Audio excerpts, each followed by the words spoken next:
오늘 하나님께서 우리에게 주시는 말씀은 사도행전 9장 36절에서 43절까지입니다. 욥바에 다비다라 하는 여제자가 있으니 그 이름을 번역하면 도르가라. 선행과 구제하는 일이 심히 많더니 그때에 병들어 죽음에 시체를 씻어 다락에 누이니라. 룻다가 욥바에서 가까운지라 제자들이 베드로가 거기 있음을 듣고 두 사람을 보내어 지체 말고 와 달라고 간청하여 베드로가 일어나 그들과 함께 가서 이르매 그들이 데리고 다락방에 올라가니 모든 과부가 베드로 곁에 서서 울며 도르가가 그들과 함께 있을 때에 지은 속옷과 겉옷을 다 내보이거늘 베드로가 사람을 다 내보내고 무릎을 꿇고 기도하고 돌이켜 시체를 향하여 이르되 다비다야 일어나라 하니 그가 눈을 떠 베드로를 보고 일어나 앉는지라. 베드로가 손을 내밀어 일으키고 성도들과 과부들을 불러들여 그가 살아난 것을 보이니 온 욥바 사람이 알고 많은 사람이 주를 믿더라. 베드로가 욥바에 여러 날 있어 시몬이라 하는 무두장이의 집에서 머무니라. 아멘.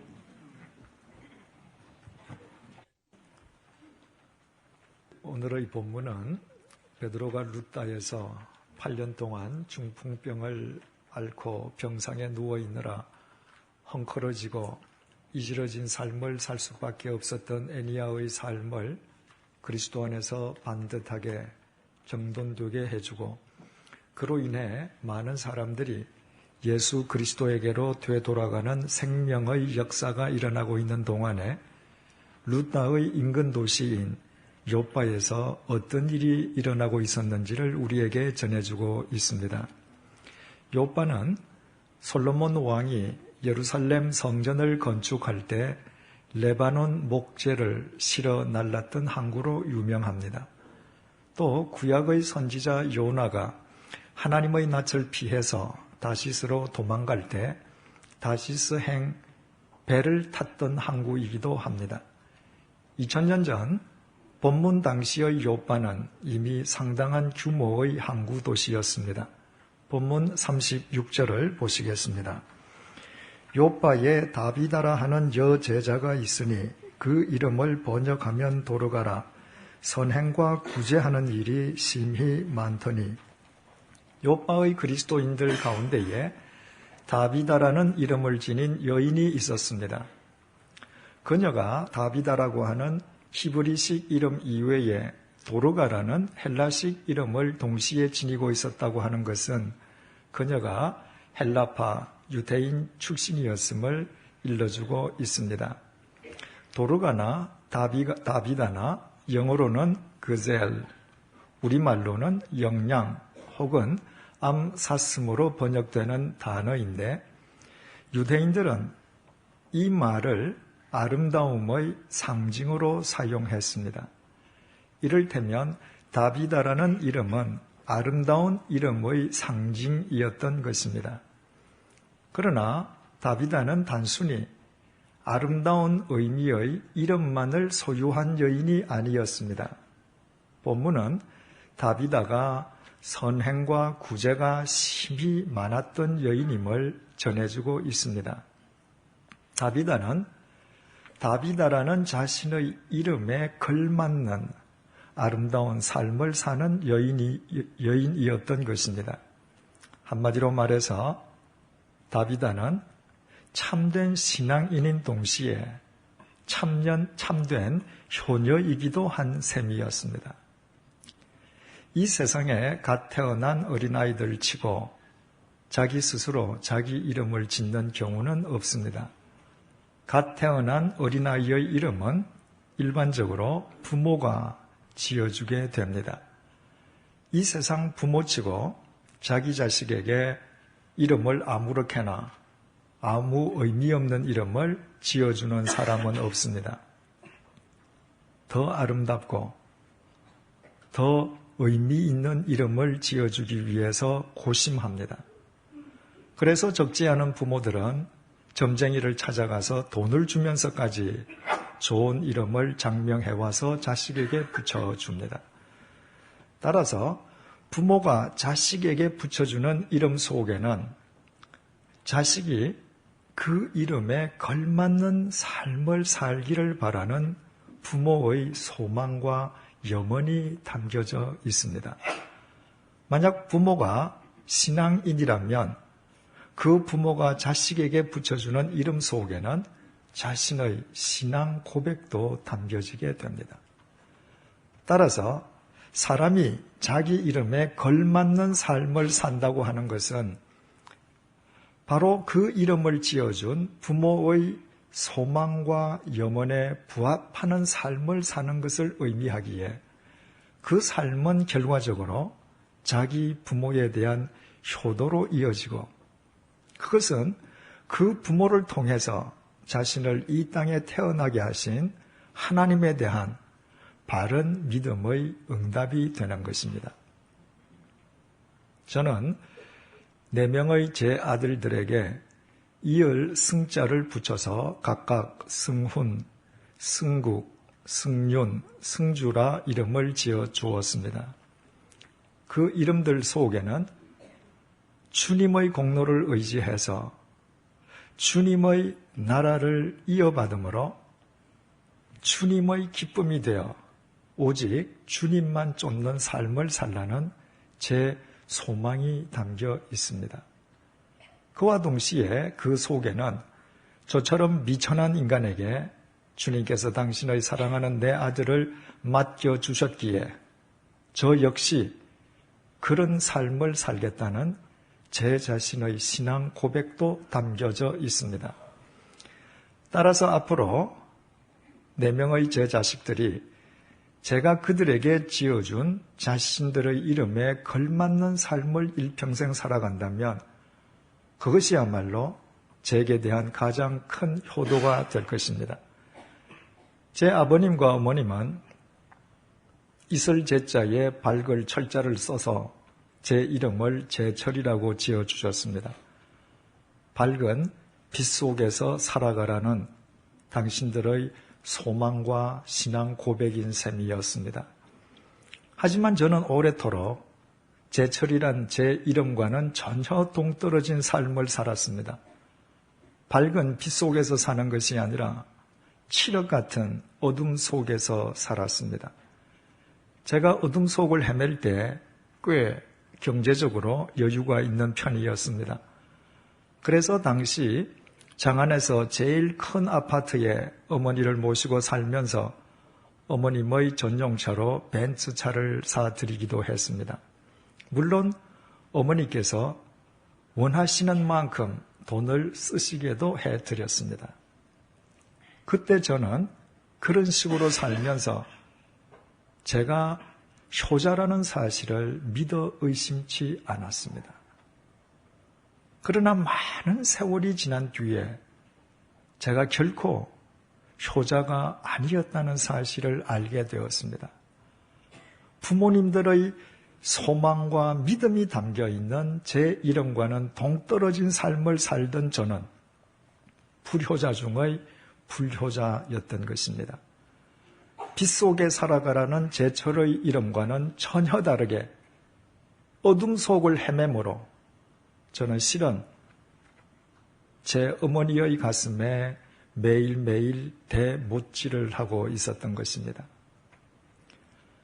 비록 뒤늦게나마 제 이름에 걸맞는 삶을 어머님의 생전에 살 수 있도록 제게 은혜를 베풀어 주신 하나님께 그래서 저는 오늘도 빚진 마음으로 살아가고 있습니다. 제 어머님마저 세상을 떠나신 지 벌써 10여 년이 넘었습니다. 저는 제 부모님께서 제게 지어주셨던 이름에 걸맞는 삶을 살기 위해서 오늘도 애를 쓰고 있습니다. 바로 그것만이 제가 이 세상을 떠나는 날 예수 그리스도 앞에서 제게 제철이란 이름을 붙여주신 제 아버지와 어머니를 스스럼 없이 만날 수 있는 길임을 알기 때문입니다.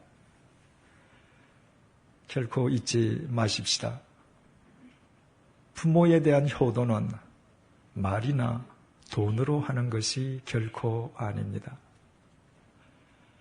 여러분은 단 한 번이라도 여러분의 부모님이 여러분에게 심혈을 기울여 지어주신 여러분 각자의 이름의 의미를 진지하게 그리고 깊이 생각해 보신 적이 있습니까? 그 이름에 걸맞게 사는 것이 그 이름을 지어주신 부모님에 대한 최상의 효도가 됩니다. 그뿐이 아닙니다. 하나님의 허락 없이는 참새 한 마리도 땅에 떨어질 수도 없고 새롭게 태어날 수도 없습니다. 이 세상 수없이 많은 사람들 가운데에 나의 부모를 통해서 나라는 존재를 이 땅에 태어나게 하신 것이 하나님의 뜻이라면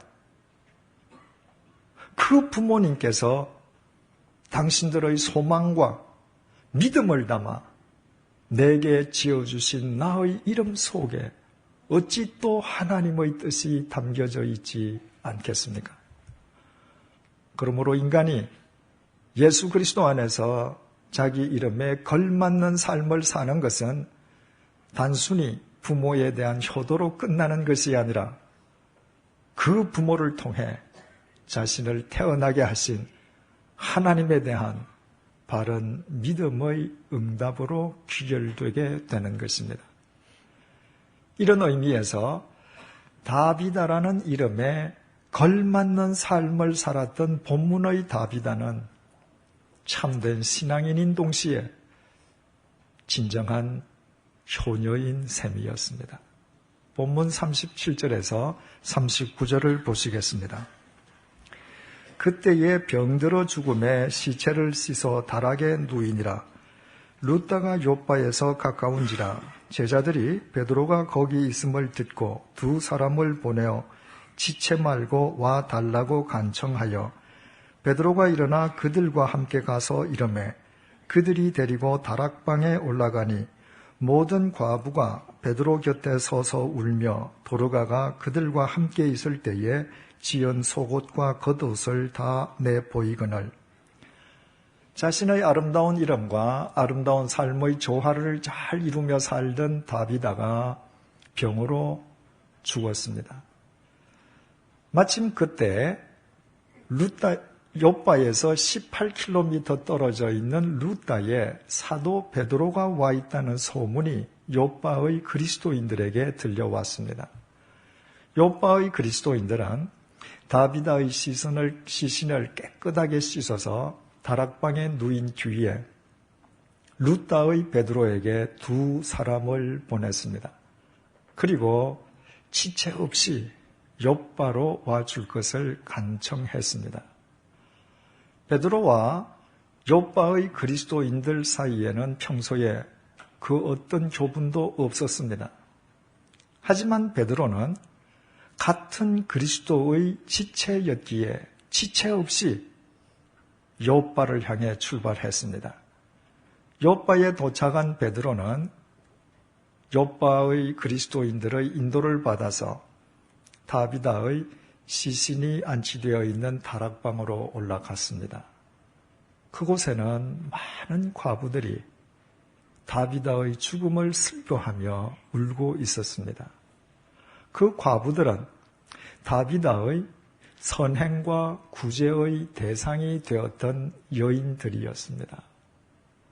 그 여인들은 베드로를 보자마자 다비다가 살아있을 때에 자신들을 위해서 다비다가 직접 만들어 주었던 속옷과 겉옷을 모두 내보여 주었습니다.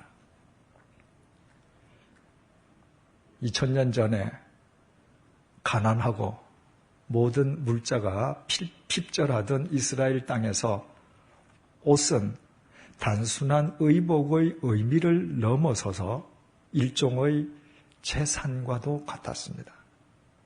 예수님께서 누가 너희를 고발해서 속옷을 가져가거든 겉옷까지 주라고 말씀하신 것이 그 좋은 예입니다. 당시 사람들은 자신이 빌려준 돈을 받지 못하게 될 경우에 고발을 통해서 상대방의 옷을 가져갔던 것입니다. 이처럼 옷은 옷이 아니라 재산이었습니다.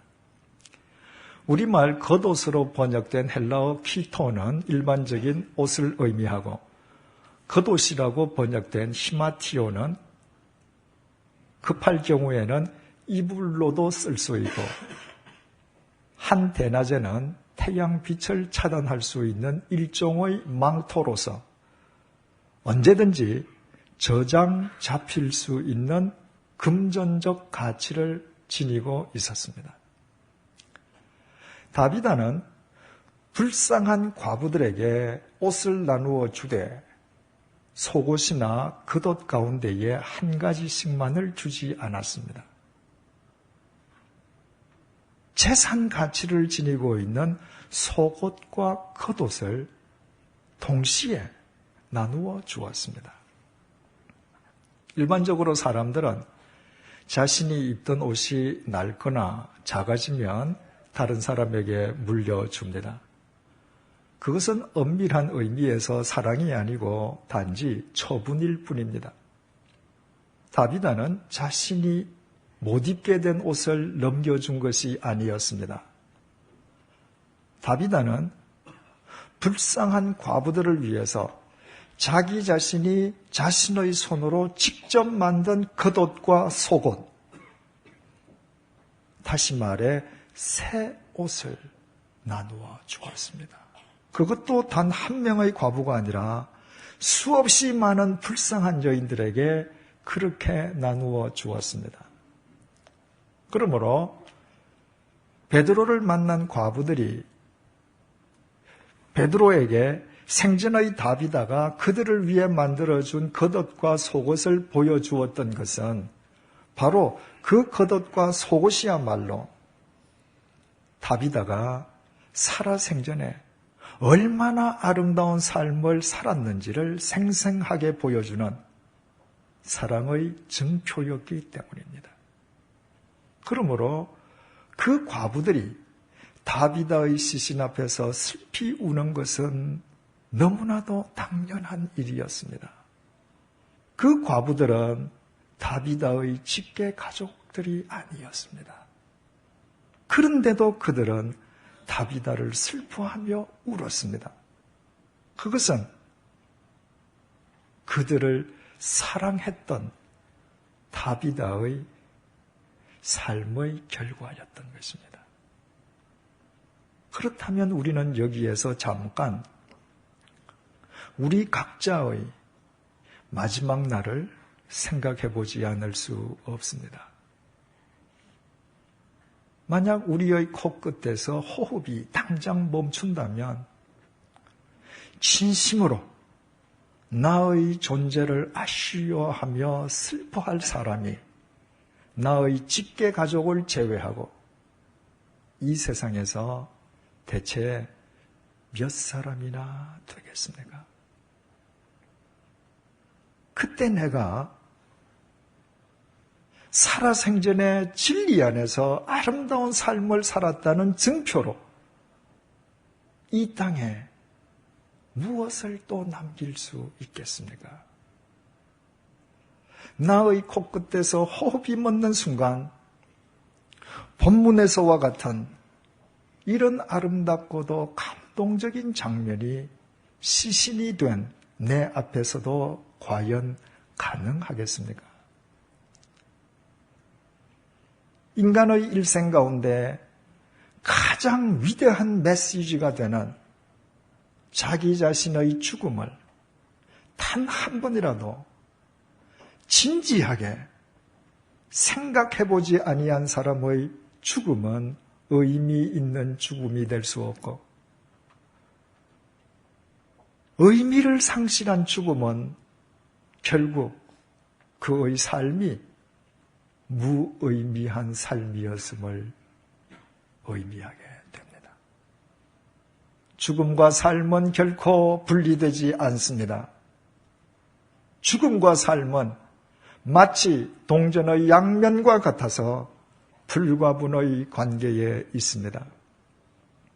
의미 있는 삶을 산 사람이 의미 있는 죽음을 맞을 수 있고, 진리 안에서 후회 없는 죽음을 대비하는 사람이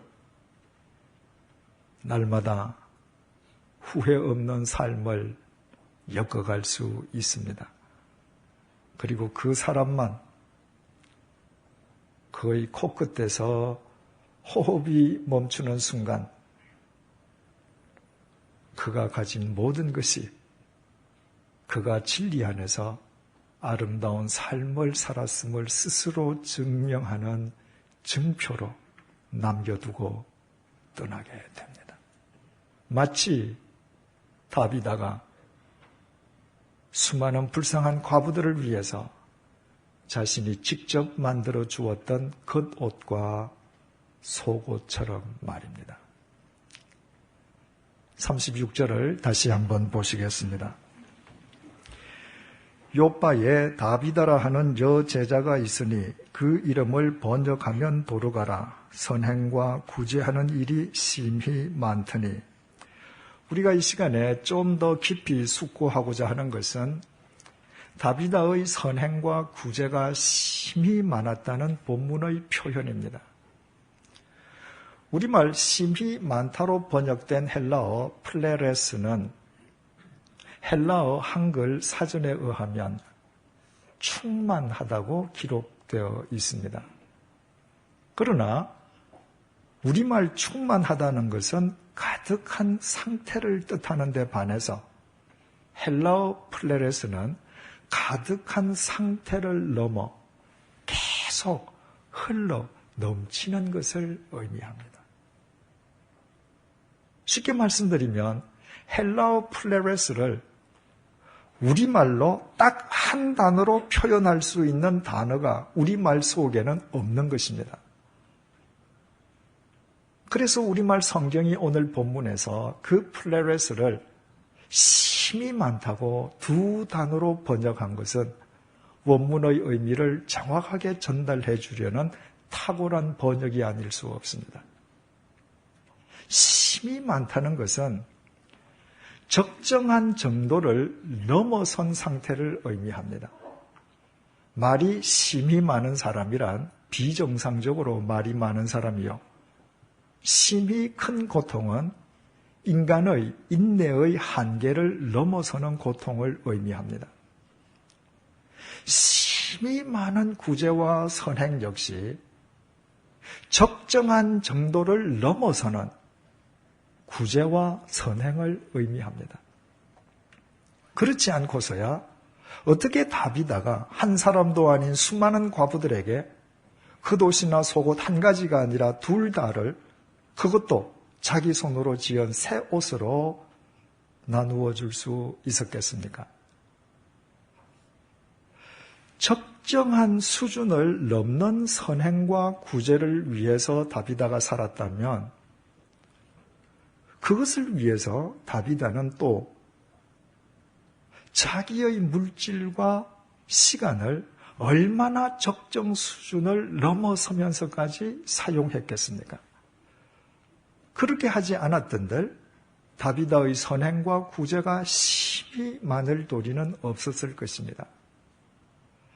물질이든 시간이든 적정한 정도를 넘어서 사용하는 것을 단 한마디로 표현하는 좋은 단어가 우리말에 있습니다.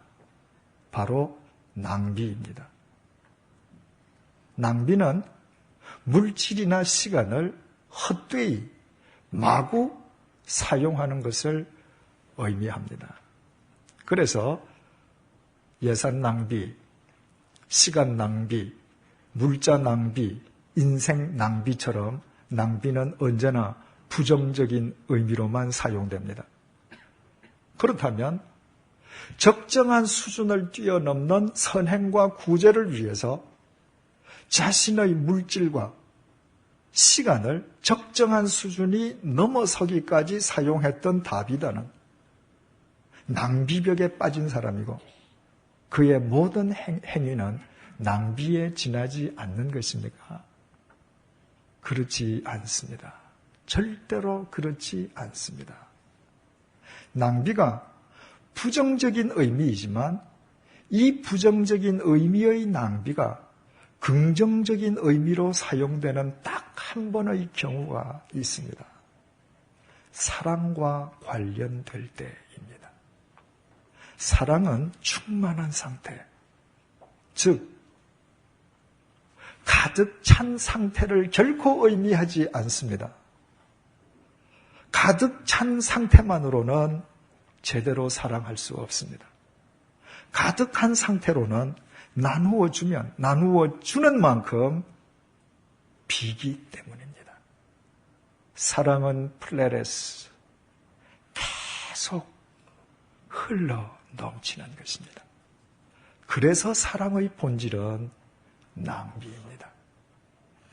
부모가 사랑하는 자기 자식을 위해서 자신의 시간과 물질, 자신의 인생을 송두리째 낭비하고서도 그것을 결코 낭비라고 생각하지 아니하는 것은 사랑이 낭비이기 때문입니다.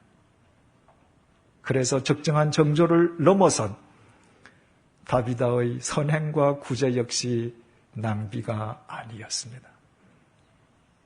다비다에게도 사랑은 낭비였기 때문입니다.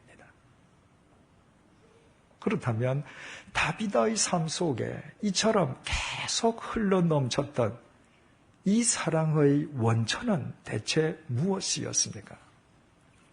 본문 36절은 다비다가 예수님의 여제자였음을 강조하고 있습니다. 다비다가 그런 삶을 살 수 있었던 것은 그녀가 믿는 주님으로 인함이었습니다. 다비다는 주님께서 자신을 살려주시기 위해 주님, 당신 자신을 낭비하셨던 것을 아는 그리스도인이었기 때문입니다. 예수 그리스도께서 더러운 죄인에 불과한 인간을 살려주시기 위해서 십자가의 제물이 되어 친히 돌아가셨다는 것보다 삼위일체 하나님께 더 큰 자기 낭비가 어디에 있겠습니까? 예수님께서 우리의 죄값을 대신 치러주시기 위해 돌아가시되 왜 예수님께서는 좋은 옷을 입으시고 방 안에서 품위 있게 돌아가시지는 않았습니까? 왜 예수님께서는 처참하고 참혹하게 돌아가셔야만 하셨습니까? 우리는 새신자반 공부를 통해서 이 질문에 대한 해답을 이미 갖고 있습니다. 예수님께서 머리에 가시관을 쓰시고 검붉은 피를 흘리셨던 것은 우리가 머리로 지었던 모든 죄를 사해 주시기 위함이었습니다. 예수님의 가슴팍이 로마 군병의 채찍에 갈갈이 찢어지고 피를 흘리셨던 것은 우리가 마음으로 지은 죄까지 용서해 주시기 위함이었습니다. 예수님의 두 손에 대못이 바뀌어 피를 흘리실 수밖에 없었던 것은 우리가 손으로 지은 모든 죄를 씻어주시기 위함이었습니다. 예수님의 두 발에 못이 박혀 피를 흘리셔야만 했던 것은 우리가 그리스도인으로 다녀서는 안 될 곳을 돌아다니므로 우리의 두 발이 지은 모든 죄를 깨끗게 해주시기 위함이었습니다. 예수님의 허리가 창에 찔려 마지막 물 한 방울, 피 한 방울까지 다 쏟아내신 것은 썩어 문드러질 이 몸뚱이로 우리가 지은 모든 죄악으로부터 우리를 구원해 주시기 위함이었습니다. 예수님께서는 십자가 위에서 머리 끝에서부터 발끝까지를 온전히 낭비하심으로 우리를 살려주셨습니다. 우리에 대한 예수님의 사랑은 철저한 자기 낭비였습니다. 다비다는 그 사실을 알았기에 주님을 위해 자신을 낭비하는 사랑으로 응답했습니다. 다비다에게도 사랑은 플레레스, 계속 흘러넘치는 낭비였기 때문입니다. 이제 우리는 우리를 살려주시기 위해서 당신 자신을 온전히 낭비하셨던 예수님의 십자가 고난을 기리는 고난주의를 맞이해서 우리 각자를 되돌아보게 됩니다. 우리는 어떻습니까? 주님을 영접한 이후로 주님을 위해 단 한 번만이라도 우리가 사랑해야 될 사람 가운데에 단 한 사람을 위해서라도 우리 자신을 낭비해 본 적이 있습니까? 만약 없다면 그러고서도 우리가 진정으로 그리스도인이라 말할 수 있겠습니까? 다비다가 예수님의 제자였기에 주님을 힘입어 자신을 낭비하는 삶을 살 수 있었다면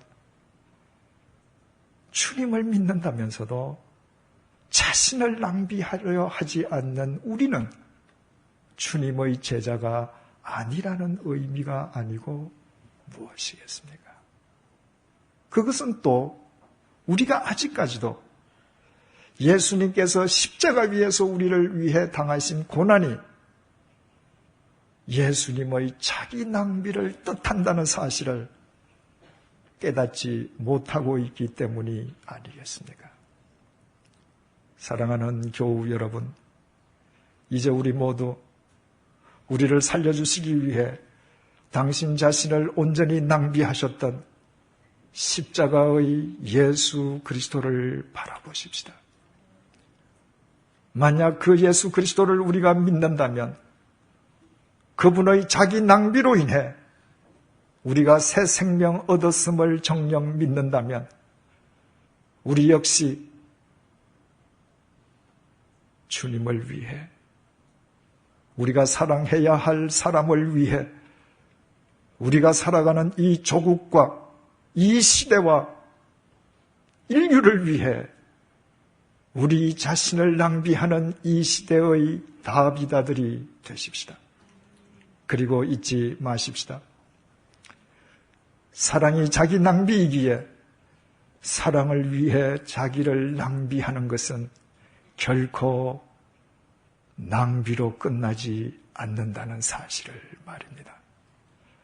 우리 부모님의 자기 낭비가 우리를 이처럼 성장시켜 주었듯이 예수님의 자기 낭비가 우리를 영원히 살리셨듯이 다비다의 자기 낭비가 수많은 과부들의 생명을 따뜻하게 품어주었듯이 우리의 자기 낭비 또한 반드시 생명의 역사로 승화될 것이기 때문입니다. 기도하시겠습니다.